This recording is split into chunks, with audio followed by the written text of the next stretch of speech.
Is the Ibanez AE410LGS actually the right acoustic electric for a weekend hobbyist, a gig-going singer-songwriter, or someone just looking for a decent plug-in option without breaking the bank?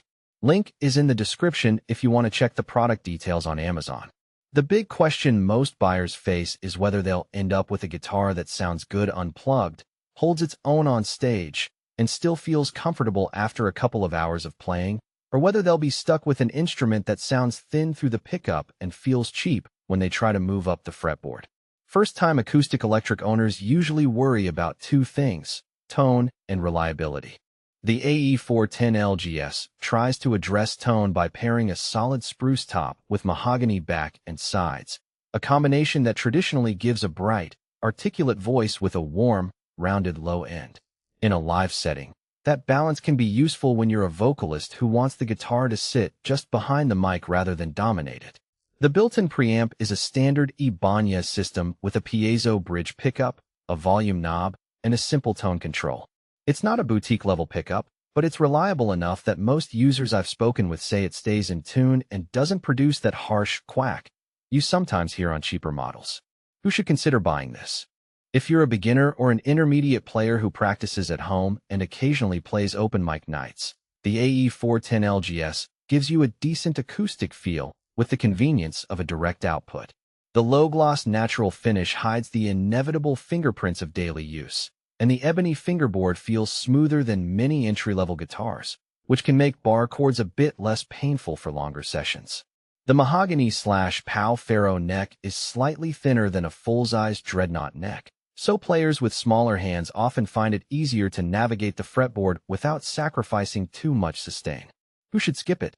If you're a professional touring musician who demands a high output, low-noise pickup, and a body that can cut through a full band mix, you'll probably find the AE410LGS's electronics underwhelming. The preamp doesn't have an onboard tuner, which many stage-oriented players consider essential for quick adjustments. Also, the guitar's overall volume output is modest. You'll likely need an external boost or a good PA system to make it sit well in a louder environment. Players who prefer a full-bodied, deep-resonant acoustic experience might be disappointed by the relatively thin body depth that comes with the low-gloss cut. The sound can feel a little airy compared to a larger jumbo style.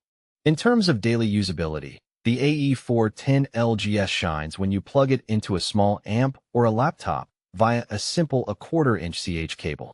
I tried it in a home studio session where I recorded acoustic tracks directly into a DAW, and the signal stayed clean even after multiple takes. The tone knob gave me enough range to tame the brightness of the spruce top when I wanted a mellower backdrop for vocals. The volume control, however, is a single roller that can be a bit twitchy. A slight turn can jump the output noticeably, which might surprise you if you're used to a more linear control.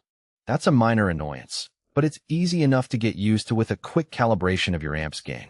One practical strength many users notice is the guitar's weight.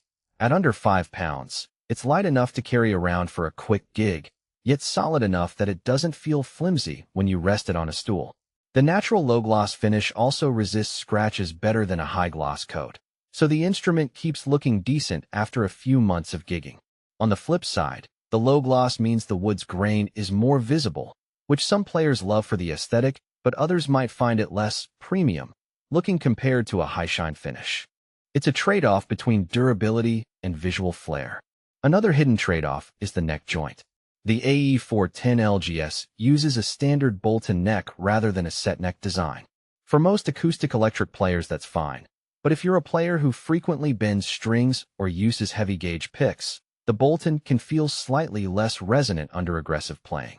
In my experience, it's not a deal-breaker, but it's something to keep in mind if you plan on playing hard rock acoustic arrangements. When you think about value for money, the price point of the AE410LGS sits comfortably between budget starter models and higher-end boutique offerings. You're paying for a spruce top that genuinely improves the acoustic voice, an ebony fingerboard that feels nicer than the usual rosewood on cheap guitars, and a built-in preamp that, while not top tier, does the job without adding a lot of extra cost. If you compare that to a fully acoustic guitar of similar wood choices, you're getting the added flexibility of an electric output for roughly the same price, which is a solid upside for anyone who needs both worlds. Overall, The Ibanez AE410LGS feels like a sensible middle ground. It doesn't try to be a stage-dominating instrument, but it also isn't a